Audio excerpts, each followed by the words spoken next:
Despite the pathetic decline of her family, Miss Bart was everything Rosedale could ever hope to conquer in New York.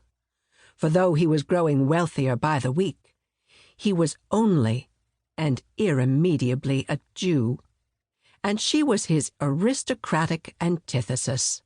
She had grace, style, and legendary beauty.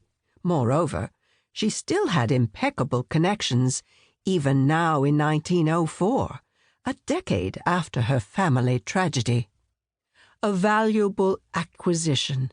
She could be his cicerone through the vast social labyrinth.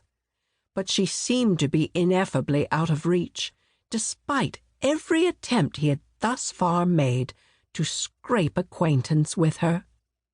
Every one of his efforts had left him tongue-tied, awkward, or worse, humiliated. Striding along the near-empty street was having the desired effect, however, and just as his thoughts were turning from Miss Bart to business, he realized he was about to pass the handsome Georgian-style building of flats he owned, and that always gave him a vivifying sense of pride and solidity. Rosedale glanced up at the approaching building and barely escaped knocking over a woman issuing forth from the entrance. Drawing back in surprise, he stammered, "Why, it's Miss Bart." "Ah, Mr. Rosedale," she said with evident reluctance. "How are you?" Miss Bart was clearly put out by seeing him, yet he drunk in her presence like a pauper falling upon a feast. The street was quite deserted, and despite the early September heat, she was as lustrously cool as a vision in her plain blue linen travelling suit. Her dark, broad-brimmed hat and veil made her mysterious, for they shielded the celebrated pale oval face and her penetrating grey eyes with their remarkable dark lashes. But what on earth was she doing there? Rosedale knew for a fact that the Benedict's sole tenants were bachelors. Rosedale tried hiding his surprise and hoped that his face expressed nothing but pleasure at their meeting. Yet his heart sank. He raised his hat and stuttered out a ragged hello. Then he blurted the first thing that came to mind, cringing inside at his own familiarity, even while the words hovered in the heavy air between them. "Been up to town for a little shopping?" Good God, how clumsy he was!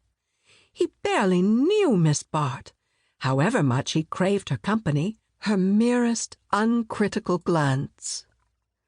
Flustered, Miss Bart looked as if she longed for escape.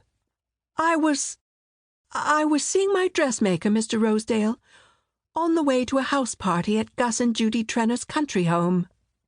Mrs. Trenner was one of New York's wealthiest hostesses, given to lordly disregard of her rivals and wanton expenditure on her gowns, her jewels, and her entertainments. She was naturally envied, but only up to a point, for the source of this prodigality was her husband Gus, a soulless brute, even by New York standards. "Your dressmaker? Is that a fact? I wasn't aware of any dressmakers in the Benedict," Rosedale noted, glancing up with nearly paternal admiration at the imposing white limestone facade, with its striped awnings and window boxes filled with petunias and mignonette. "The Benedict? Is that the name of this building?" Miss Bart wondered blankly, and then seemed to catch herself. Rosedale was sure he could detect a slight flush on her face. Was it the heat, the circumstances of their meeting, her unconvincing explanation for being there, her not knowing the building's name? No, it was him.